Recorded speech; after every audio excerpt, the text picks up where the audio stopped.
Is this just a spring thing? A year into COVID-19, we're used to bad news coming in wave after wave.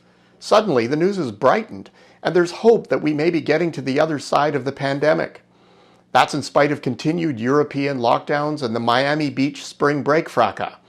So, is renewed optimism just wishful thinking, or is there more to it?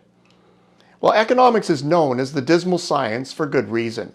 Upbeat news is generally regarded with suspicion, as some sort of smarmy sales pitch that couldn't possibly be real. So when economists all agree on a positive story, well, that's probably worth looking into. And positive it is. In 1 month, the forecasts assembled by Consensus Economics Inc. have taken a mighty leap. It centers around the U.S. economy, where in a mere 30 days, the average forecast has jumped by a full percentage point, from an already high 4.7% to 5.7%. And there seems to be a growing consensus that this isn't enough, that the U.S. economy is going to actually tip the scales at more than 6%. Official forecasters agree, and they've upped their calls radically. The U.S. Federal Reserve Board recast its forecast from 4.2% just in December of 2020 to 6.5% recently. Also in December, the OECD released a prediction that the U.S. would grow this year by just 3.6%. Well, in an interim report released earlier this month, the number has ballooned to 6.5%. Now, outsized adjustments like this, they're rare. But when they do happen, they need explaining. This one is simple. The now approved $1.9 trillion U.S. stimulus plan. Prior to it passing through the legislative process, forecasters were typically reluctant to feed it into their outlooks. Well, with passage, everyone's sharpened their pencils and made the adjustments. This one is a whopper, and payday is in a matter of weeks. About 40% of the plan is expected to hit in the second quarter, when $750 billion of government transfer payments are made.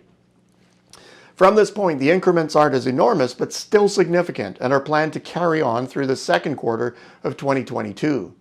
The consumer is the major driver of the growth surge, with the forecast up 1.1% to 6.3% growth for the year. There's a wide variety of opinion on whether consumers will come through. Some are calling for sub 5% growth, while others are more than 8%. Now, why the disagreement? Why this big wedge? Well, on the high side, consumers have a private cash stash accumulated during COVID-19 that they could add to the stimulus, pushing things over the top. Well, there are others that feel that until consumers are totally comfortable that COVID-19's effects are largely behind us, well, they'll be in no hurry to part with their cash, private or stimulus. Some are also concerned that U.S. consumers are already calculating what post-pandemic tax bills are going to be, given the rise in public debt. Well, these savvy mathematicians are unlikely to change their spending patterns, choosing instead to save for tax time. Clearly, these benefits will spill across the rest of the U.S. economy. Average forecast for business investment, profits, and industrial production, they're all up as well. Given the heft of the stimulus program, the 2022 forecast has also been boosted. Benefits won't be confined to the U.S., according to the Average View. In the same month, the 2021 forecast for Japan was increased by 0.5%.